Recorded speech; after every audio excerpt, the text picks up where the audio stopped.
दोस्तों, रेडियो कृषि मंच पर आप सभी का बहुत बहुत स्वागत है। दोस्तों, आज के प्रोग्राम में आज हमारे दोस्त, हमारे भाई रिजवान साहब इस प्रोग्राम में शामिल होने जा रहे हैं। तो आपका तारुख उनसे कराऊंगा, लेकिन उससे पहले उनके बारे में ये ज़रूर बताना चाहूँगा कि उन्होंने मधुमक्खी पालन लगभग 7 से 8 साल लगातार किया है। तो आइए जानते हैं उनका परिचय उन्हीं की ज़ुबानी। रिजवान साहब, आपका हमारे रेडियो कृषि मंच के स्टूडियो में बहुत बहुत स्वागत है। जी शुक्रिया, बहुत बहुत धन्यवाद आपका। रिजवान साहब, आपसे बातें तो बहुत सारी करेंगे, लेकिन आज जब आप हमारे स्टूडियो में आ गए हैं तो आपसे ये जानना चाहेंगे कि वो एक्सपीरियंस जो आपने लगभग 6 से 7 साल मधुमक्खी कार्य किया है, तो क्या एक्सपीरियंस रहा है जो आपको हज़ारों लाखों लोग इस वक्त रेडियो कृषि मंच पर सुन रहे हैं, तो थोड़ा सा हमें ज़रूर बताएं। जी, ये काम ऐसा है जो किसान भाई करके अच्छा खासा प्रॉफिट इसमें अपना ले सकते हैं। जी। दूसरी बात ये है कि जो किसान खेती करता है वो ये साइड उसका बिजनेस है। जी।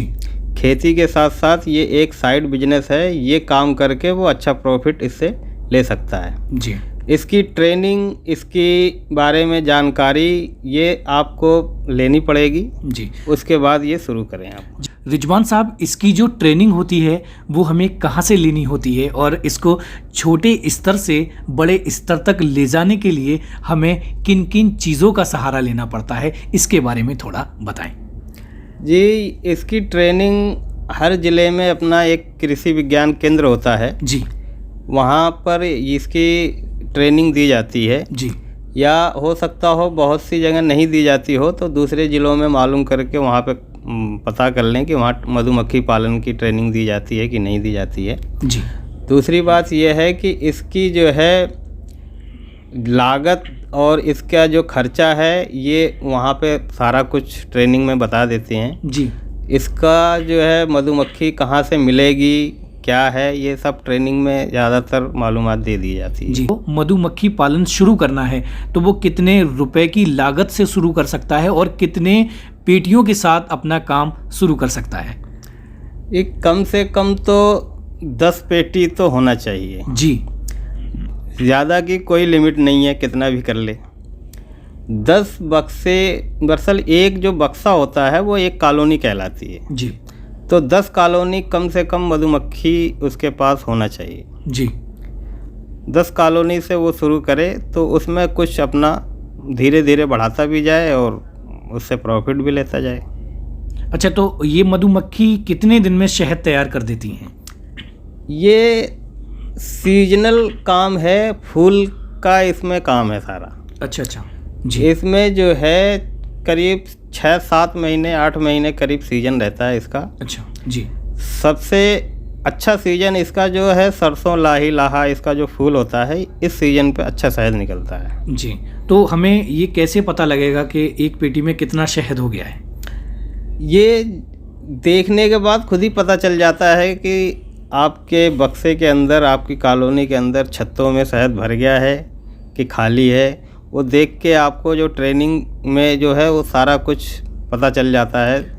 जो मेन चीज़ें हैं वो ट्रेनिंग में पता चल जाती हैं। बिल्कुल। रिजवान भाई, ये जो रानी मक्खी आप नाम बता रहे थे, रानी मक्खी और ये कॉलोनी, ये क्या होता है? हमारे बहुत से लोग ऐसे हैं कि उनको यही मालूम नहीं है कि कॉलोनी क्या होता है और रानी मक्खी कैसे बन के तैयार हो जाती है। तो थोड़ी सी जो इसकी प्रोसेस है उसके बारे में बताएं।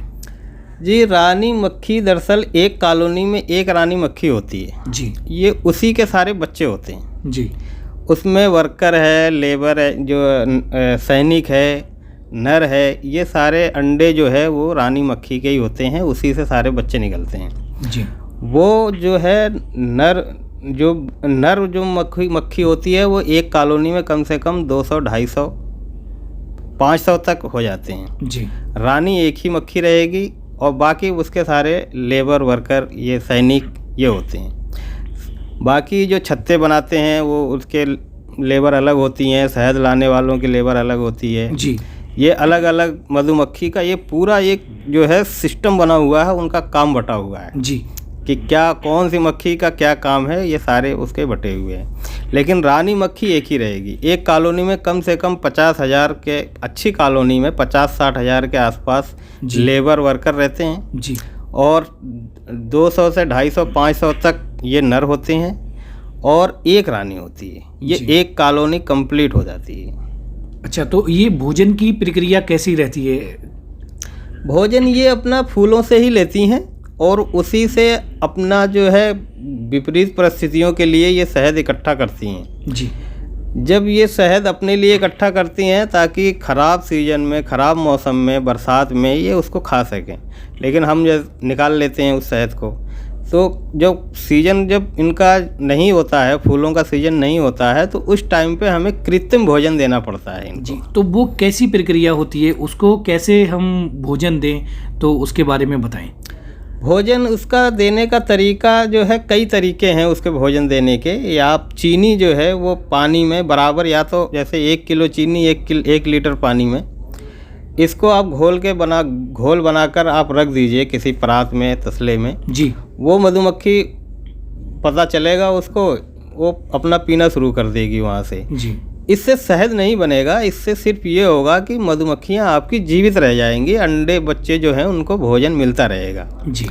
और उसमें जो पराग और मकरंद 2 चीज़ें होती हैं, 2 चीज़ों से मिलकर शहद बनता है। पराग अलग चीज़ होता है, वो पाउडर फॉर्म में होता है, वो मधुमक्खी के टांगों पे लगा रहता है जी। वो लाके वो शहद में, वो छत्ते का जो सुराख होता है उसमें डालती हैं जी। और मकरंद जो होता है, ये शहद होता है, इसमें 50% पानी होता है जी। उस पानी को ये अपने पेट में, इनके थैली होती है उसमें भर कर लाती हैं और फिर जो छत्ते में वो भरती हैं जी। मुंह के द्वारा ही वो छत्ते में पलटी करती हैं जी।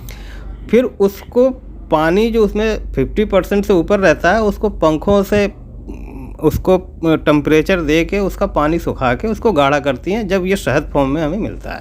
जी। अगर बात करें एक पेटी से दूसरी पेटी बनाना है तो वो प्रक्रिया क्या रहती है?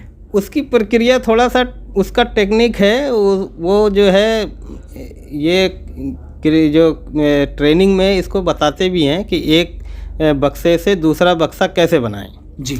तो उसमें ये होता है कि जैसे आपका एक बक्सा रखा हुआ है उसके अंदर 10 छत्ते हैं जी। एक बक्से से दूसरा बक्सा बनाने के लिए तभी संभव है जब उसमें पूरे छत्ते हों जी। जैसे मैक्सिमम 10 छत्ते होते हैं एक कॉलोनी में, तो 10 छत्ते पूरी मक्खी होनी चाहिए जी। उससे दूसरा डब्बा बनाने के लिए। अब जहाँ पे वो रखा हुआ है उस डब्बे के बराबर में एक खाली डिब्बा आपने रख दिया जी। 5 छत्ते इसमें से उस खाली डिब्बे में निकाल के रख दिए जी। तो एक के अंदर जो है रानी रही, एक बगैर रानी का। जी। अब क्या करेंगे कि उस डब्बे को दूसरी साइड में इतना ही सरका देंगे कि दोनों बराबर बराबर डिस्टेंस पे डब्बे हो जाएं। जी। अब जो मक्खी बाहर से उड़ के आएगी वो वहीं पे जाएगी जहाँ पे उसका डब्बा पहले रखा हुआ था जी। तो वहाँ पे वो डब्बा न पाके भ्रमित हो जाएगी। जी। तो कुछ मक्खियाँ दूसरे डिब्बे में घुसेंगी, कुछ मक्खियाँ दूसरे डिब्बे में घुसेंगी। जी। अब जिसके अंदर रानी नहीं है, जिस बक्से के अंदर रानी नहीं है, उस बक्से के अंदर 1 से 3 दिन का अंडा होना चाहिए मधुमक्खी का जी। छत्ते के अंदर। अब उस 1 से 3 दिन का जो छत्ते के अंदर मधुमक्खी का अंडा है, उससे जो है वर्कर रॉयल जेली देकर जी। उस किसी एक अंडे को वो चुनेंगी, 1 या 2 या 4 अंडे को वो चुनेंगी और उसको स्पेशल खाना खिलाएंगी मधुमक्खी, जी। जिससे कि रानी 12 दिन से 15 दिन के अंदर तैयार हो जाएगी। जी। दूसरा डिब्बा आपका तैयार हो जाएगा। वो रानी 1 हफ्ते 10 दिन के अंदर क्रॉस हो जाएगी, नई रानी, और फिर वो अंडा देने लगेगी।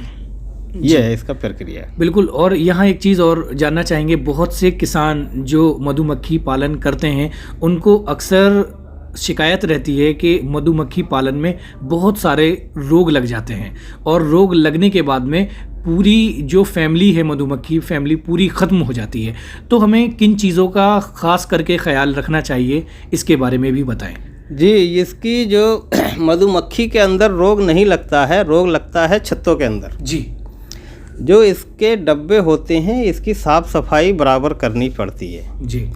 क्योंकि मधुमक्खी के अंदर से जो छत्ते के अंदर से जो बच्चे निकलते हैं उस छत्तों की सफाई होती है जी वो लेबर मधुमक्खी ही करती है, जी जिससे कि काफ़ी गंदगी डब्बे के अंदर आ जाती है जी और बाहरी कीड़े मकोड़े भी उस पर जो है अटैक करते हैं। जी इसलिए कम से कम हफ्ते में 10 दिन में एक बार आपके बक्से की सफाई होनी चाहिए बराबर। जी और फिर उसकी दवा भी आती है कीड़े मकोड़ों से और बैक्टीरिया से लड़ने के लिए। आप सल्फ़र एक दवा आती है, जी सल्फ़र का छिड़काव बराबर डब्बों में करते रहिए, जी जिससे कि रोगों से जो है कम हानि पहुंचेगी।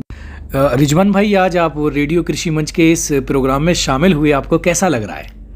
इमरान भाई, मुझे तो बहुत खुशी हो रही है जी ताकि मैं इस बात से खुश हूँ कि ये मेरी आवाज़ जो है किसान भाइयों तक पहुँचेगी। जी बिल्कुल। और वो किसान भाई ये काम करके अपना अच्छा इससे फ़ायदा ले सकते हैं। जी और मैं बहुत खुश हूँ आपके साथ बातचीत करके। बिल्कुल, हम भी बहुत खुश हैं रिजवान भाई। रिजवान भाई, लास्ट में आप जो लाखों लोग सुन रहे हैं आपको, बहुत सारे किसान ऐसे होंगे जो कि मधुमक्खी पालन करना शुरू कर रहे होंगे, तो उन्हें एक क्या संदेश देना चाहेंगे आप?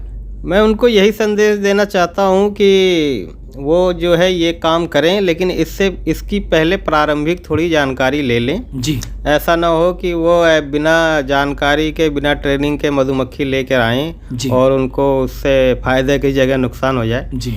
तो इसीलिए थोड़ा इसके बारे में पहले जानकारी ले लें। मधुमक्खियाँ काटती भी हैं। जी।